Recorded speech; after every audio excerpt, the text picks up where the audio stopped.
Most people still today think that all entertainment to do with movies, drama, is therefore nothing more than their entertainment. It never ever was that case.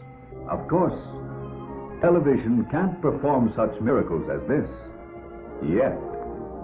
But perhaps there's no harm wishing that it could. The greatest social messages are promoted through movies and drama, high drama, through the fixation of emotive sequences, emotional sequences, not logical, factual sequences, but pushing points across in an emotional way which register and fix in the mind. So emotional content is very, very important, rather than going through an actual discussion or an argument using logic and facts. There's no debate. And when you're being downloaded through fiction, your guard is down, the censor part of your brain is not in action. It isn't saying, yes, I agree with this, I disagree with that, as you would in a debate or a lecture. You're actually in an alpha state, being completely downloaded with new ideas. Throughout history, social engineers have refined techniques designed to control large populations. About 100 years ago, this big organization with many branches, they wanted to rule the world basically using Britain as a nucleus of a system, an embryo, which also was going to be joined with the US under the Anglo-American establishment, wrote about the kind of culture and the changes of culture over a 100-year period that they would actually design, implement and bring in. And H.G. Wells talked about it too. He talked about arenas. He says arenas could be put up across the world for sports, for instance. Now at that time, sports was something that children, school children were into. Adults became adults and got onto adult things.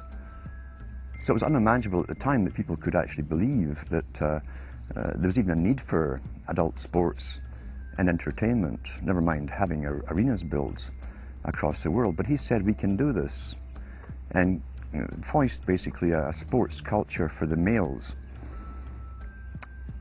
Using a tribal system, we're all tribal to an extent, that's why we even bother to vote for a tribal leader.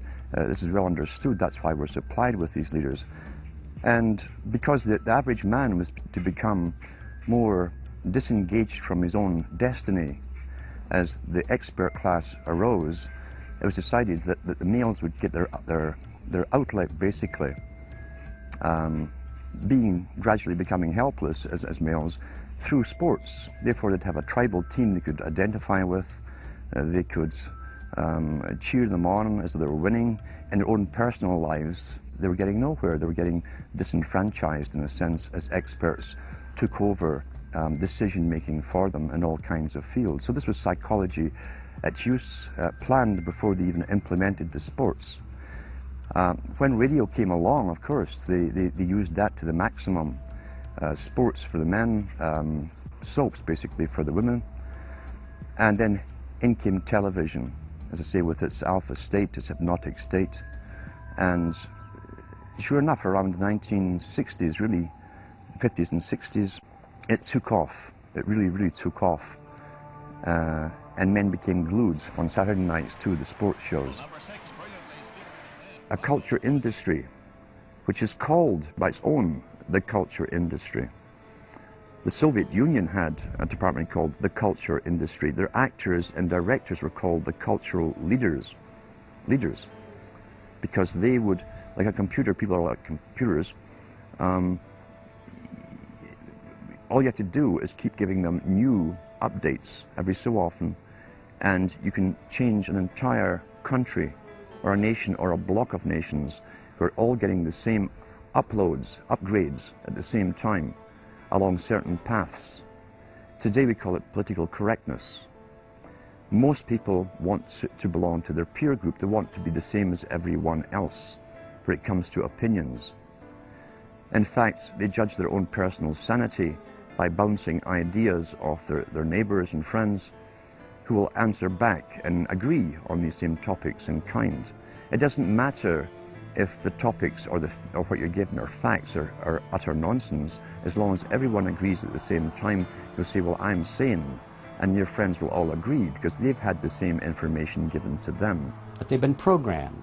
And I'm sad because I know that it's hard for people like that to take an interest, a serious interest in world affairs, to take a serious interest in what their elected officials are doing.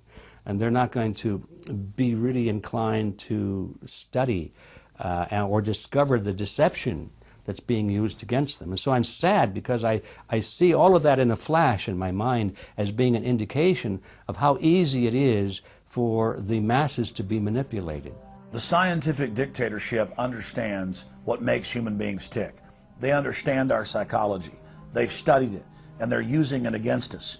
But the minute the public awakens to the fact that there is an agenda to manipulate them, and the second the public realizes that they are being conditioned and controlled, the establishment begins to lose that edge they've got over people. So all I ask viewers to do is to think for themselves and to study public relations, to study advertising, to study propaganda, and to realize how much of it is out there in their daily lives. And then make the decision for yourself. I just want people to think on their own and to not have their decisions and their thoughts and their ideas pre-packaged and basically downloaded into them. If it's on TV and a famous face says something, then it must be true. He doesn't have to show you facts or anything else. You've been brought up with these faces. That's why they keep these guys on television into their 70s and 80s. You've grown up with this father figure who's on television every night at 6 o'clock, in your house, in your room, staring right at you, and he's a father figure. Would he tell you a lie? So you naturally never suspect him. And this same man will lead you through new topics. He'll introduce experts on the topics. They'll have a little summary at the end of every talk, and you are now left with the conclusion that's presented to you. You don't arrive at it, it's given to you, and it's good enough for you. When I was growing up, people were talking on their front porches, neighbors were playing baseball, there were nightly barbecues. You don't see that anymore. We've lost our communities. You drive through neighborhoods, you see the blue glow of television sets. We're losing our humanity. So if you want to rebel against the globalists, the social engineers, start by turning the TV off a few hours a day and actually getting to know your neighbors, getting outside that comfort zone, expanding your horizons. By coming together as communities, by getting to know our neighbors, we defeat the social engineers. We're programmed today perfectly, just like machines.